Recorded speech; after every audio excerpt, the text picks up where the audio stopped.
They are sent over here to bind and rivet upon us the change which the British ministry have been so long forging. And what have we to oppose them? Shall we try argument? We have been trying that for the last 10 years. Had we anything new to offer on the subject? Nothing. We had held the subject up into every light of which it is capable, and it has all been in vain. No ray of peace or comfort may be discerned.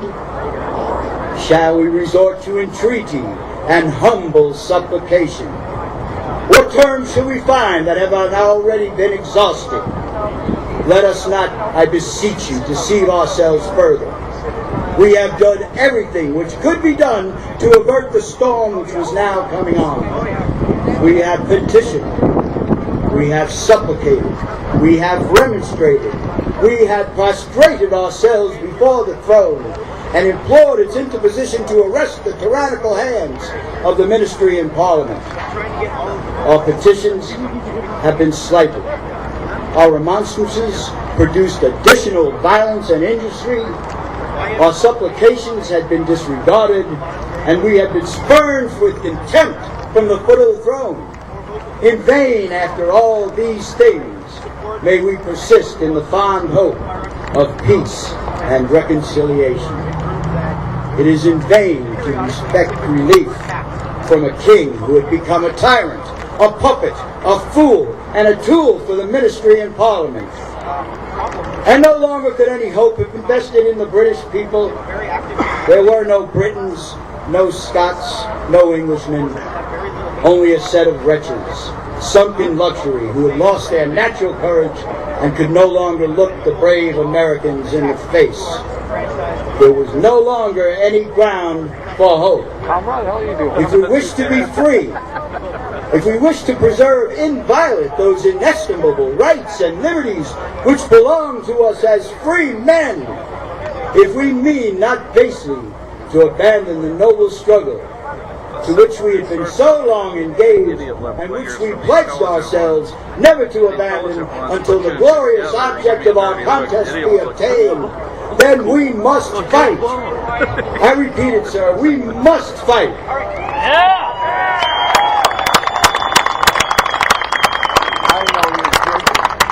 An appeal to arms and to the God of hosts is all that is left to us. Oh, that's Sunday. They tell us that we are weak, unable to cope with so formidable an adversary. But when should we be stronger? Will it be in the next week or the next year? Would it be when we are totally disarmed and a British Guard shall be stationed in every house? Shall we gather strength through irresolution and inaction? Should we acquire the means of effectual resistance by lying supinely on our back, hugging the delusive phantom of hope until our enemies had seized us, shackled us hand and foot? We are not weak if we make a proper use of those things which the God of nature has placed in our power. 3 millions of people, armed and in the holy cause of liberty, and in such a country as that which we possess, are invincible by any force our enemy may send against us.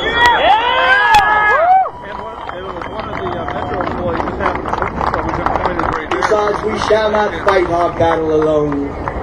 There is a just God who presides over the history of nations, who would raise up friends to fight our battles for us. The battle is not to the strong alone.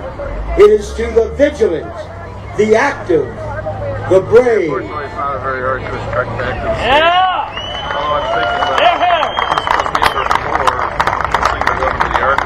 Besides, we have no election. If we were base enough to desire it, it is already too late to retire from the contest. There is no retreat, but in submission and slavery. Our chains are forged. Their clanking may be heard upon the plains of Boston. The war is inevitable, and let it come. I repeat it, let it come. It is in vain to argue the matter. Gentlemen may cry, peace, peace, but there is no peace. The war has actually begun. The next gale that sweeps from the north will bring to our ears the clash of resounding arms. Our brethren are already in the field. Why stand we here idle? What is it gentlemen wish?